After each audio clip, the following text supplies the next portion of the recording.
માતાજી, જય મોગલમાં, જય મુરલીધર ફેમિલી। આજે અમારા નવા બ્લોકમાં તમારું હાર્દિક હાર્દિક સ્વાગત છે। અને આજે આપણે આવી ગયા છીએ રાજુભાઈની વાડીએ અને આજે તમને વાડીમાં શું શું વાવેલું છે એ પણ હું તમને બતાવીશ। તો ફેમિલી જો પહેલાં તો છે ને રાજુભાઈએ ઘઉં વાવેલા છે અને ઘઉં પણ હવે મોટા મોટા થઈ ગયા છે અને અહીંથી ત્યાં બધે ફરતી કોર એનો વાવેલા છે ઘઉં। જો ઘઉં વાવેલા છે અને અહીંયા પણ પવનચક્કી છે, પવનચક્કીમાં પણ લાઇટું થાય છે અને આજનો વ્યૂ પણ કંઈક બહુ મસ્તીનો છે। એમ કે સાંજ પડી ગઈ છે ફેમિલી, એટલે સાંજના અત્યારે વાગી ગયા છે 6:30 અને અંધારું પડે પણ અમે બ્લોક ઉતારવા આવ્યા છીએ। તો તમારે બધાને લાઈક કોમેન્ટ કરવાની છે ને વાંથી ઓલા શેડેથી આ શેડા સુધી છે ને રાજુભાઈ ઘઉં વાવેલા છે અને અહીંયા છે ને ચણા વાવેલા છે। જો ચણા પણ બહુ સરસ થઈ ગયા છે, હજી એટલા બધા મોટા નથી થયા પણ આમાં હજી પોપટા તો આવ્યા નહીં હોય ના। ફરતી કોર છે ને ચણા વાવેલા છે, લીલા લીલા પોપટા આવ્યા છે પણ હજી તો નાના નાના છે અને ફરતી કોર જો કપાસની જાળીઓ નાખેલી છે।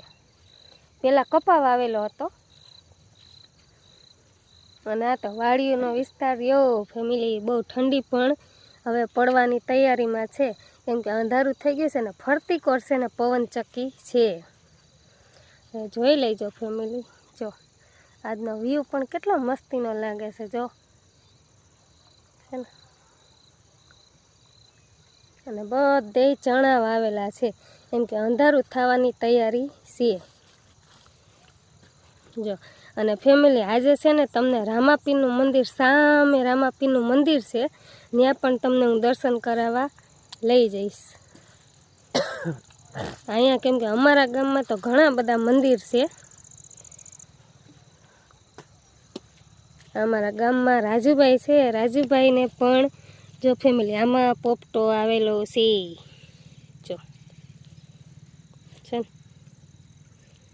કેટલા બધા પોપટા આવેલા છે। નાનું નાનું ઝાડવું છે પણ પોપટો આવેલો છે, એટલે હજી બધાય ચણા હજી નાના નાના છે ને ફેમિલી।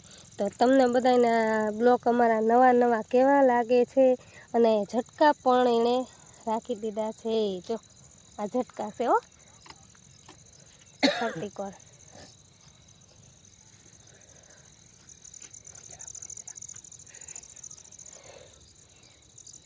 હે તો અત્યારે હજી તો ઘઉં હજી થયા નથી, ત્યાં તો ભૂંદડા પણ આવી ગયા છે। જોરિયા જો દેખાય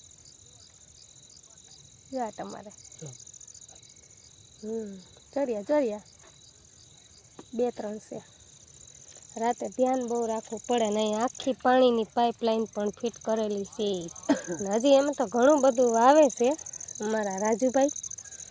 રાજુભાઈની વાડી મને કે દિવસના કહેતા હતા કે ભાભી તમે એકવાર આવો, એટલે આજે મારે આવવું પડ્યું કેમ કે સાંજ તો પડી ગઈ હતી ફેમિલી। જો કેટલું મસ્તીનો એનો વાડી બહુ મોટી છે અને ઓલી બાજુ બધા ઘઉં વાવેલા છે અને અહીંયા બધા ચણા વાવેલા છે। મને તો આવું બધે જાવું બહુ ગમે, તમે બધા જાઓ છો। અહીંયા કાળી માટી છે, એકદમ કાળી માટી જો।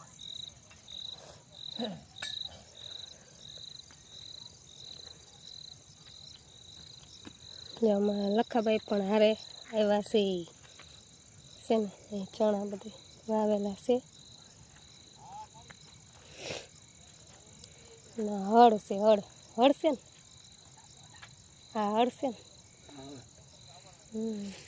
જો કે માલ ઢોરથી તો બળદથી ને હાલે કા। અને અહીંયા મકાઈના ડોડા પણ વાવેલા છે હો। હા આવજો ક્યારેક અમારા ગામમાં રાજુભાઈની વાડીમાં મકાઈના ડોડા ખાવા। જો કેવડો મોટો એનો શેડો છે ને અહીંયા પવનચક્કી છે, પવનચક્કીમાં પણ લાઇટું થાય છે, જોઈ લેજો।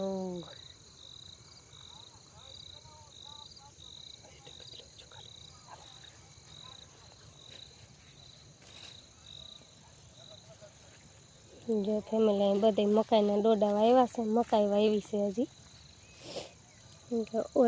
ઓલી એક બાજુ છે આમ ઘઉં વાવેલા છે, પછી બીજી બાજુ ચણા વાવેલા છે ને અહીંયા છે ને મકાઈના ડોડા ફરતી કોર મકાઈના ડોડા વાવેલા છે. જોજો ફેમિલી, તમે બધા ક્યારેય કોઈની વાડીએ જાઓ કે નહીં? હું તો જાઉં, મને તો બહુ મજા આવે.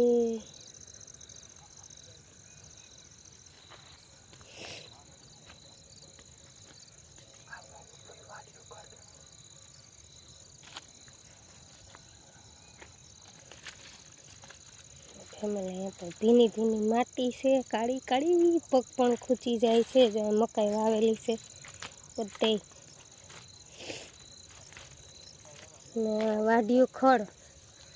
વાડિયું ખડ વાવેલું છે અહીંયા ફરતી કોર. અમારા રાજુભાઈની વાડી પણ બહુ સરસ છે, મોટી મોટી. ઘઉં, ચણા, પછી મકાઈ અને વાડિયું ખડ, આવું બધું રાખે ફેમિલી.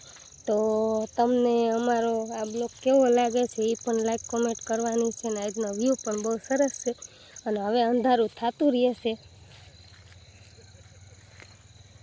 એટલે ફેમિલી, તમને અમારો આ નવો બ્લોગ તમને કેવો લાગ્યો એ પણ લાઈક કોમેન્ટ કરવાની છે. અને તમારા બધાને સપોર્ટથી જ અમે આગળ વધશું. અને તમને જો અમારા બ્લોગ ગમે તો અમે નવા બ્લોગ તમને રોજ આપતા રહીશું. અને અમારો આ નવો બ્લોગ તમને કેવો લાગ્યો, અમારા રાજુભાઈની વાડી, તો બધા લાઈક કોમેન્ટ કરતા રહીજો. નવા હોય તો શેર પણ કરજો. અને તમે આવા અમને કોમેન્ટ પણ કરજો કે તમને આવા નવા બ્લોગ અમારા ગમે છે કે નહીં. તો ત્યાં સુધી બધાને જય માતાજી, જય મોગલમાં, જય મુરલીધર.